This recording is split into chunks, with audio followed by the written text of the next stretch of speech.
Comenzamos ahora con la lección 5 dedicada a la fatiga de materiales. Lo visto hasta ahora en el curso, en lo visto hasta ahora en el curso, habíamos estudiado el comportamiento elástico de los materiales. Acordaos, materiales que recuperan su forma original una vez que dejan de actuar las cargas que los han deformado. Comportamiento plástico, comportamiento en el cual el material no recupera del todo eh, su, su forma original porque parte de las deformaciones son plásticas y esas no son recuperables. Y comportamiento viscoso, en el cual lo que estudiábamos era el comportamiento de los materiales a altas temperaturas, en los cuales, aparte de las componentes elástica y plástica de la deformación que habíamos visto en las lecciones 1 y 2, había una componente viscoelástica y una componente viscoplástica. Hasta ese momento suponíamos que el material no tenía defectos macroscópicos tipo fisuras. En la lección 4 hemos estudiado mecánica de la fractura, es decir, hemos estudiado cómo analizar si un componente estructural sometido a unas determinadas cargas rompe o no cuando está fisurado, a partir de criterios tensionales, energéticos, diagramas de fallo, etc. Lo que no habíamos dicho nada era sobre cómo aparecían esas fisuras en los materiales. Y es aquí donde entra la lección 5, dedicada a la fatiga de materiales, un término que a lo mejor habéis oído alguna vez. Cuando algo se rompe y sale en prensa, cuando un puente colapsa, hay un accidente de avión, etcétera, o se rompe un determinado equipo industrial, muchas veces es debido a la fatiga de materiales y se oye. Las noticias hablan de que el material ha sufrido un proceso de fatiga.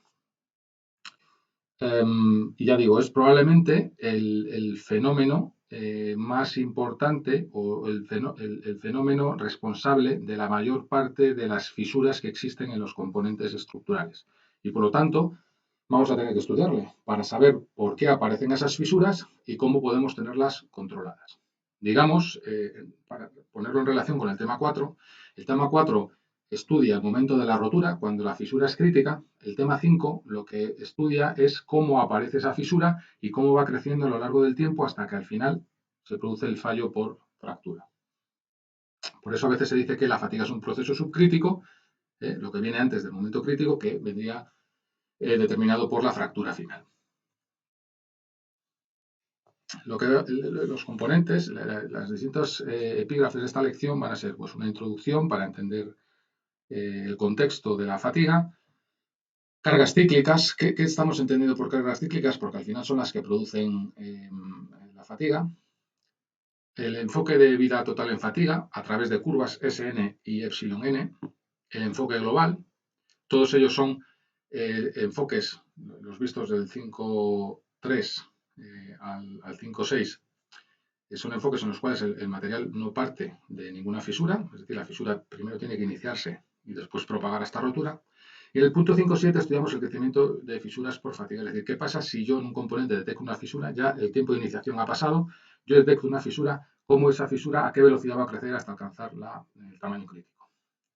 Para eso estudiaremos cómo se determina la ley de París, que es básicamente la ecuación con la cual se estudia el crecimiento por fisuras, y estudiaremos finalmente factores influyentes en la propagación, los micromecanismos de fatiga y un par de filosofías alternativas de estudio de la fatiga, desde el punto de vista del diseño y del mantenimiento de equipos con responsabilidades estructurales.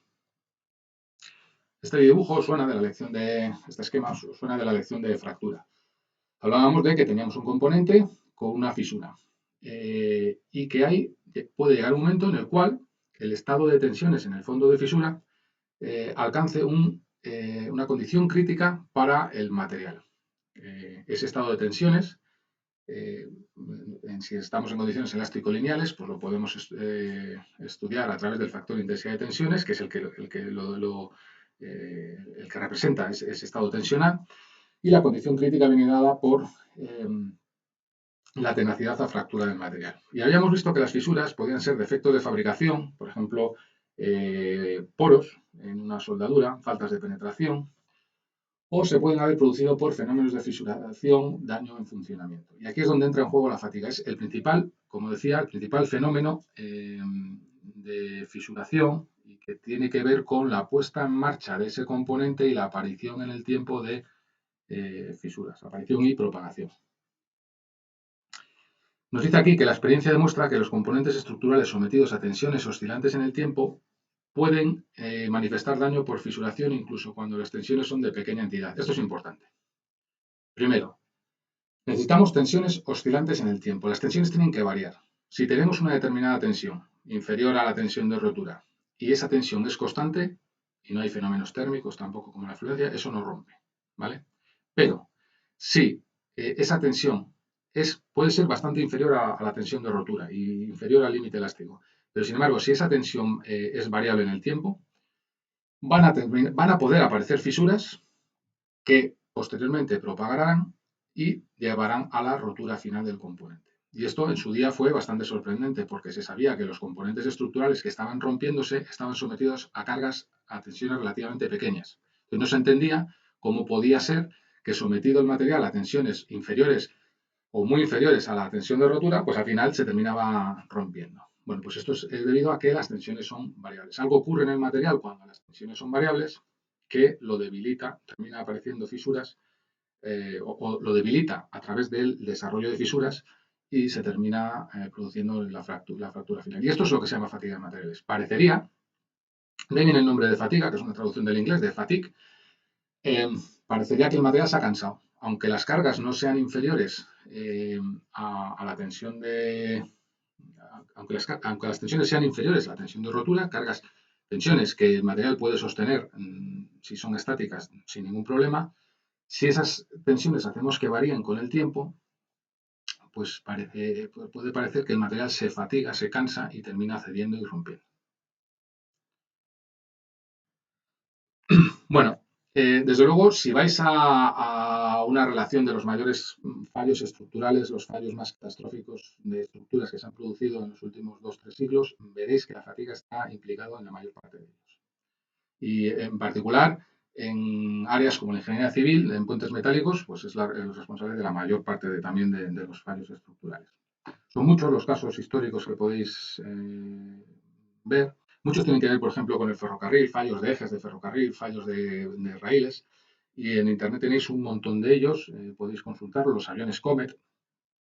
Aquí os pongo un ejemplo para que veáis cómo hay que prestar atención a los detalles. Esto es una plataforma petrolífera, la plataforma Alexander Kielland, que en 1980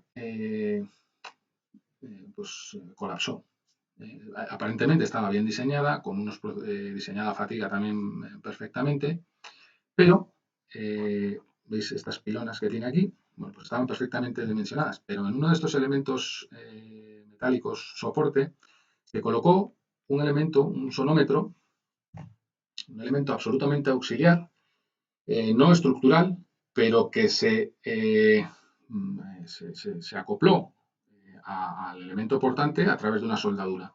Esa soldadura genera concentración de tensiones, genera tensiones residuales, puede generar defectos ya de partida.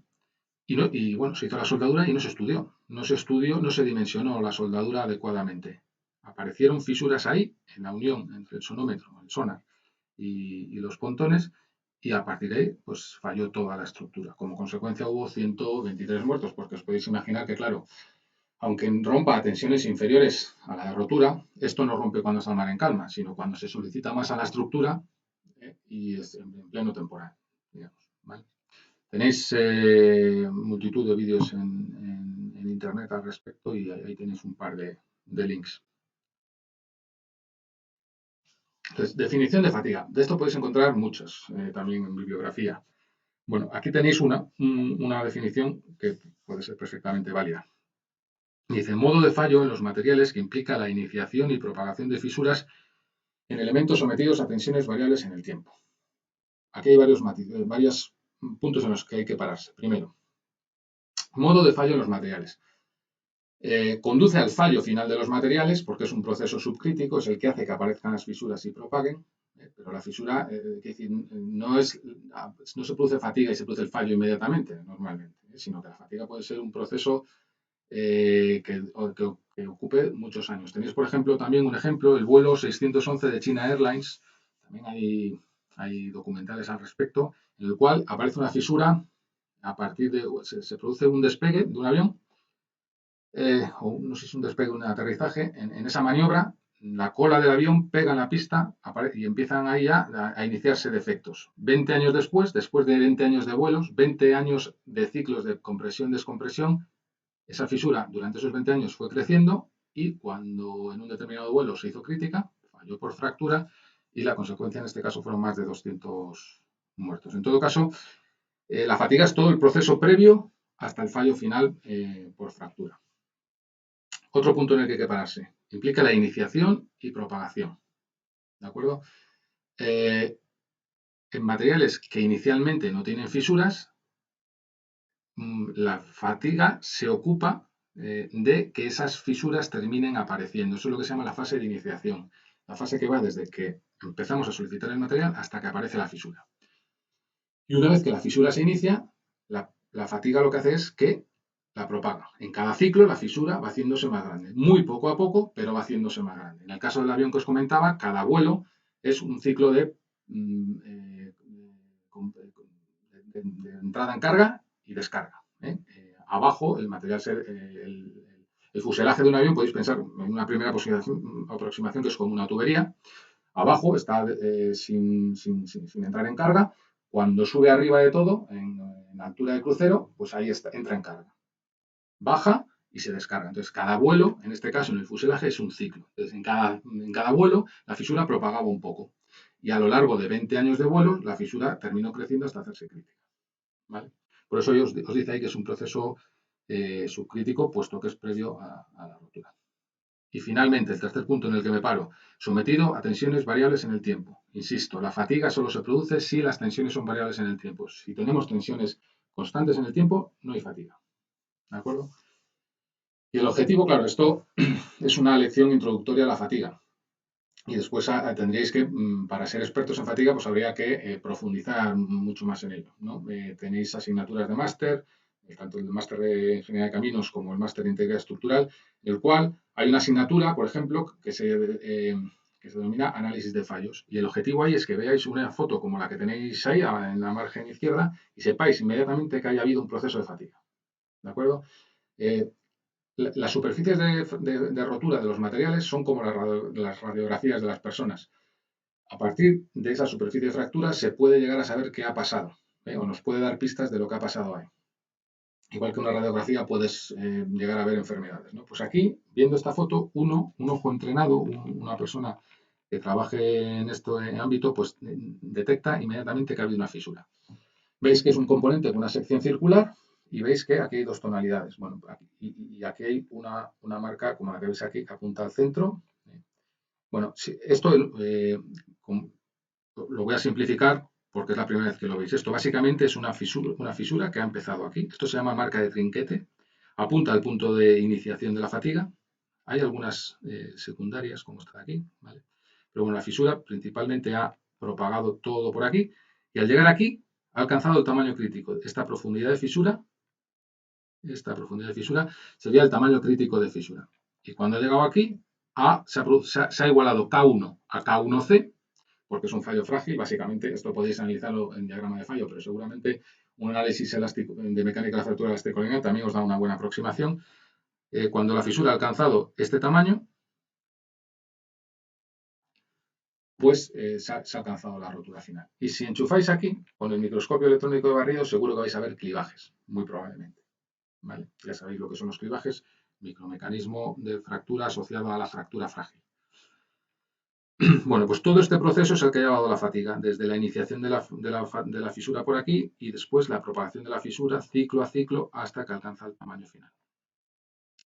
No solo esto se ofrece a simple vista, sino que la fatiga, si aumentamos el número de aumentos con el que vemos la superficie de fractura, podemos llegar a ver esto que es las estrías de fatiga. Estos son sucesivas posiciones que ha ido alcanzando el frente de fisura. También se pueden ver a simple vista. Las que se ven a simple vista se llaman playas de fatiga. Son marcas, son posiciones que ha tenido el frente de fisura en algún determinado momento. Por ejemplo, aquí se intuye una. ¿eh? En algún momento el frente de fisura estuvo aquí y aquí se ve. Y están asociadas a cambio en las condiciones de trabajo, o bien porque había más, el ambiente se cargó de más humedad o de menos humedad, o cambió el tipo de cargas, aumentado, por ejemplo, el nivel tensional. Entonces, se ven determinadas posiciones del frente de fatiga hasta que se llega a la rotura final. Esas son las playas de fatiga, las que se ven a escala macro, con la vista. Pero si lo miramos con el microscopio, vamos a ver marcas que a simple vista no se ven, que también están asociadas a las posiciones del frente de fisura y que son muchas más que las playas de fatiga, son las estrías de fatiga. De hecho, las playas de fatiga son algunas de esas estrías, ¿vale?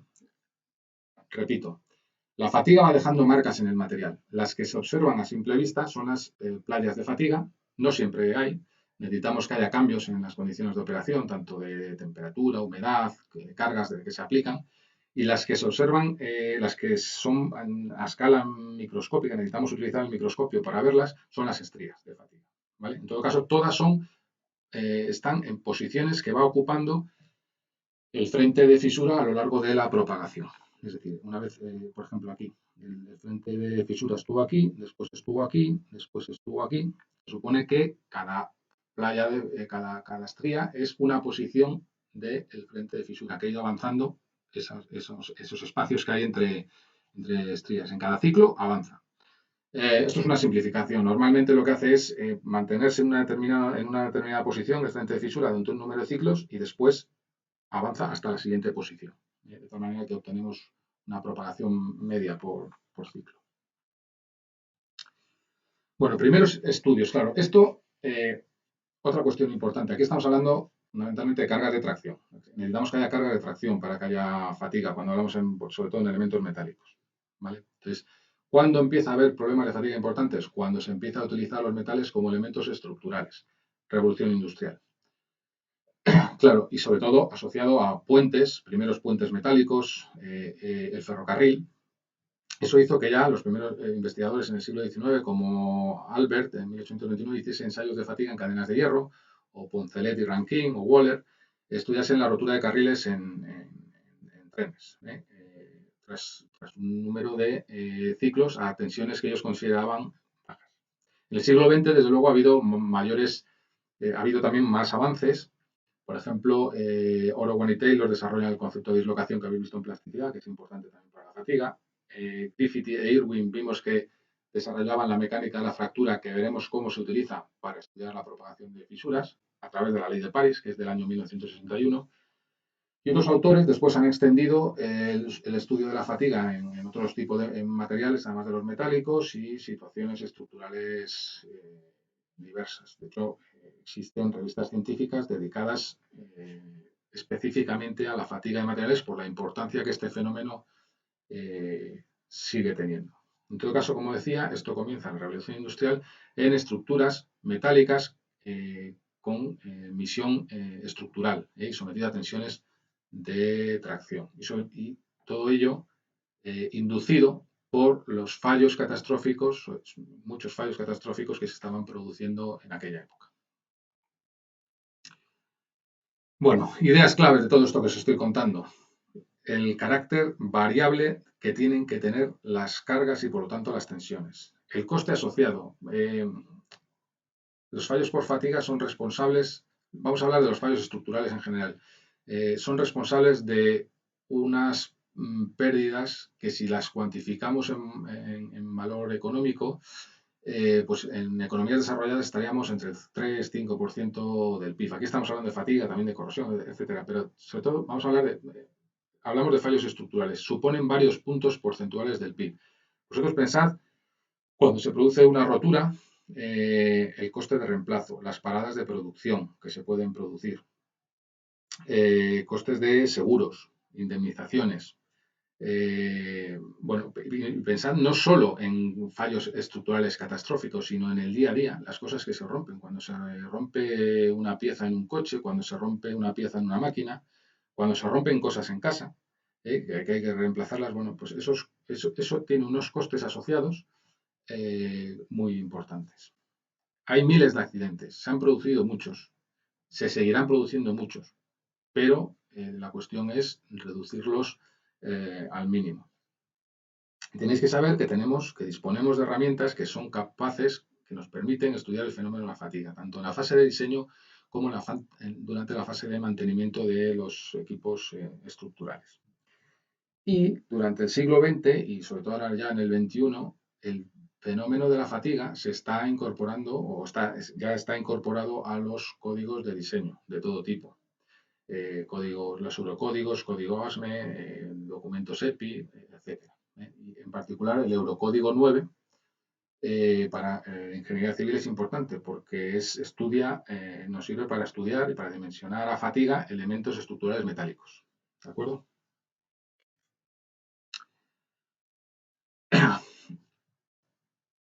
La lección la vamos a estructurar desde dos puntos de vista de cómo abordar la fatiga. Una primera aproximación es, como ingeniero o ingeniera, estoy diseñando un componente estructural que inicialmente voy a suponer que estoy cumpliendo unos criterios de calidad en la fabricación y en la construcción. Inicialmente no va a tener defectos macroscópicos.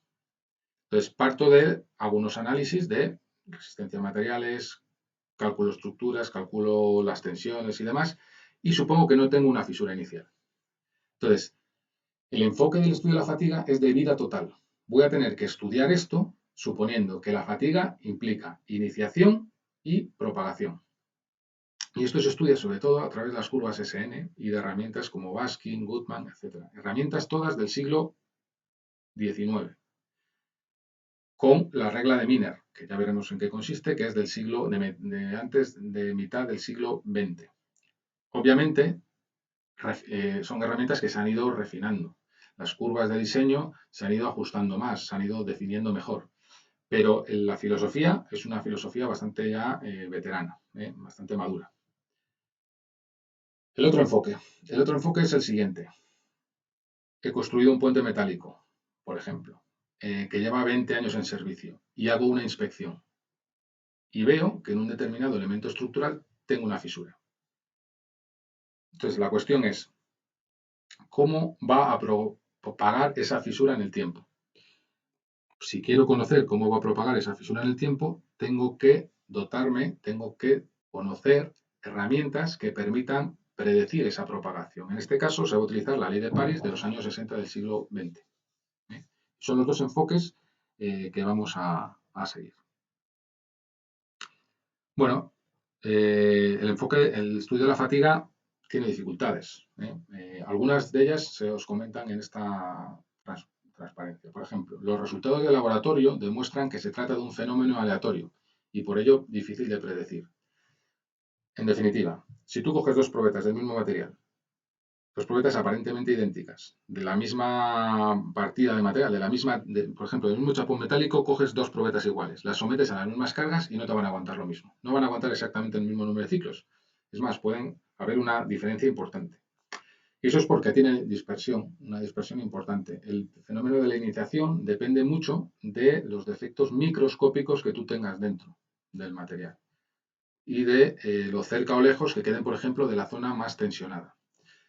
Entonces, eso da lugar a una dispersión experimental que es necesario tener en cuenta. De hecho, cuando uno ajusta las curvas de diseño, coge una curva media y después saca una curva, por ejemplo, asociada al 95% de confianza. Es muy típico. Después, es difícil trasladar los resultados experimentales a situaciones reales. No es lo mismo probetas de laboratorio que un componente estructural real. Os voy a poner un ejemplo. En el laboratorio LAICIN llevamos 5 años estudiando en un proyecto europeo, el INCEFA Plus, el efecto en la vida en fatiga de componentes en centrales nucleares, sometidos a determinados condicionantes de esas centrales de temperatura, cantidad de oxígeno en el ambiente, cargas que se pueden mantener en el tiempo o que no se mantienen en el tiempo, el efecto de la rugosidad del material. Bueno, pues eso lo hemos ensayado durante el año 2015 hasta el 2020, que acaba ahora el proyecto, en laboratorio. Pero eso no se puede...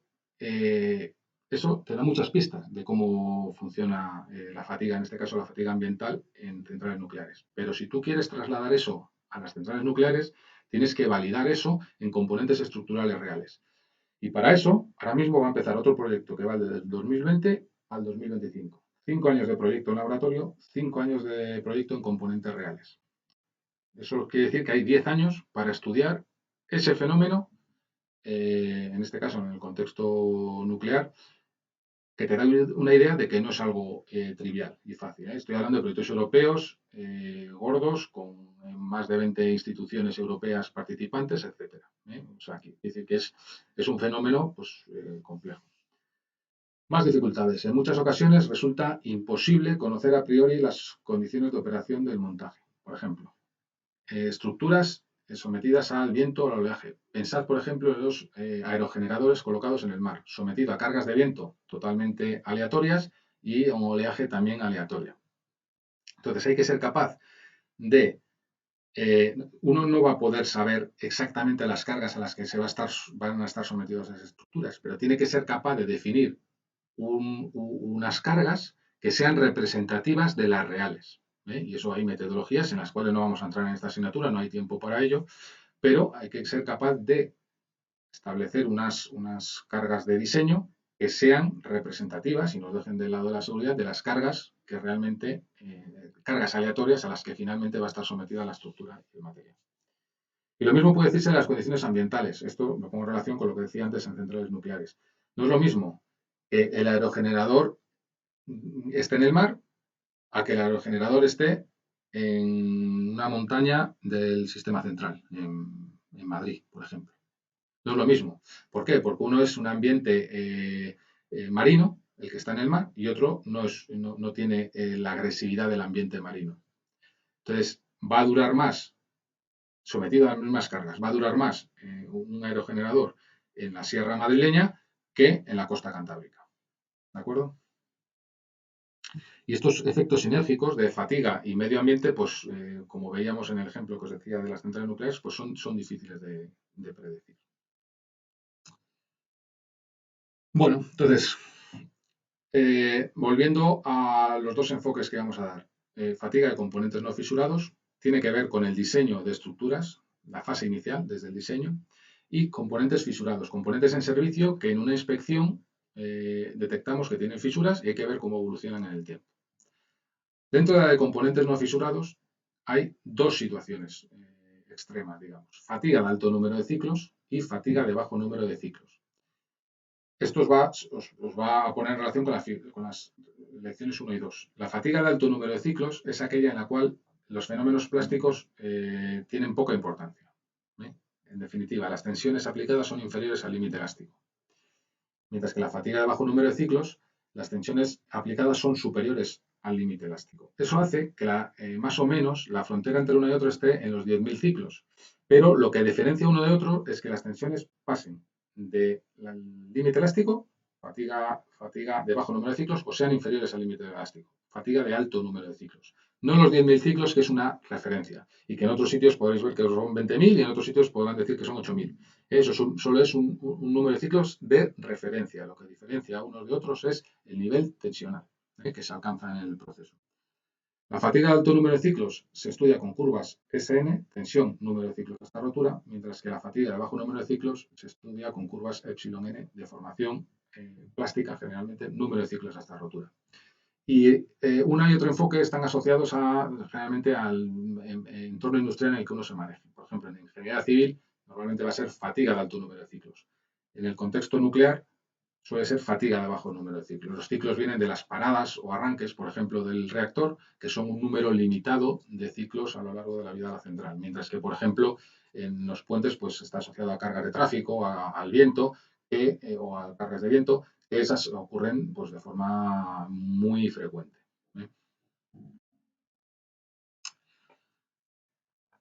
Bueno, pues lo vamos a dejar aquí. En esta primera sesión de la lección de fatiga dedicada a la introducción, continuamos ya entrando propiamente dicho en el estudio de la fatiga y sus características y los factores que determinan este proceso de aparición y propagación de fisuras en los materiales. Un saludo.